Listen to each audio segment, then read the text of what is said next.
Okay, फेरि पनि स्वागत छ तपाईहरुलाई। मैले फेरि पनि ट्रिगोनोमेट्री अप्सनल म्याथमेटिक्स ग्रेड 10 को लिएर आएको छु, जसमा रहेको छ एलएचएसमा sec 8 theta minus 1 divided by sec 4 theta minus 1 and we have to prove that it is equals to tan 8 theta by tan 2 theta.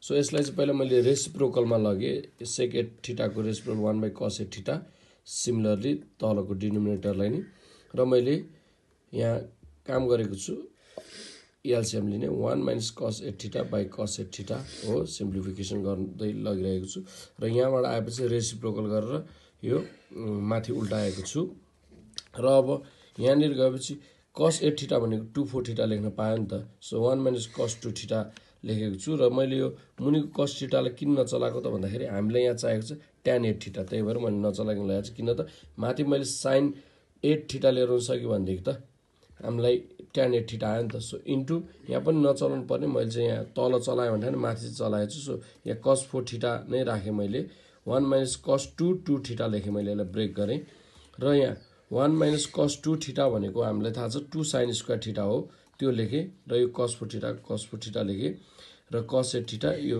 त्यही लेखिरहेको छु। अब यसलाई म चेन्ज गर्न गइरहेको छु र sin square 4 theta भनेको sin 4 theta हो कि नै, एकदमै हो। सो अब यहाँनिर मैले मुनि गएर 1 minus cos 2 theta भनेको 2 sin square theta र यति गरिसकेपछि चाहिँ यहाँ मैले के गरेको छु त sin 4 theta cos 4 theta, 2 sin 4 theta cos 4 theta भनेको 2 sin a cos a, जसको sin 2a रहेको छ। sin 2 ब्र्याकेट भित्र 4 theta हुनु भनेको sin 8 theta हो र sin 8 theta by cos 8 theta, हामीलाई चाहिने एउटा tan 8 theta आइसकेको छ र यतापट्टि बाँकी रह्यो sin 4 theta 2 sin square 2 theta बाँकी रहेको छ है, देख्न सक्नुहुनेछ। र यसमा पनि मैले sin 2 theta मा ब्रेक गरेँ हो sin 4 theta लाई र यसबाट मैले मल्टिपल एंगल फर्मुला लगाएँ 2 sin theta cos theta, त्यो फर्मुला लगाउँदा 2 sin 2 theta cos 2 theta हुन पुगेको छ र डिभाइडर जस्तो छ त्यस्तो राखेको छु र 2 2 क्यान्सल, यो sin 2 theta एउटा छ, यहाँ sin square 2 theta भन्नुको sin square 2 theta दुईटा छ।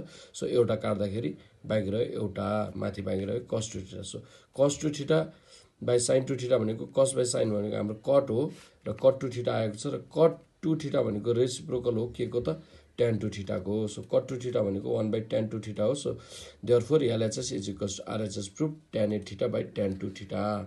ओके, सो यो रहेको छ सोलुसन। यतिसम्म बुझ्नुभयो भनेदेखि तपाईँहरूले चाहिँ पज गरेर पनि हेर्न सक्नुहुनेछ र पज गरेर हेर्न मन भएन भने यसलाई दोहोऱ्याइ तेह्राइ चौराएर जसरी पनि हेर्न सकिन्छ है। ल बुझ्नु पर्यो, द्याट्स इट। ल by by, please do subscribe.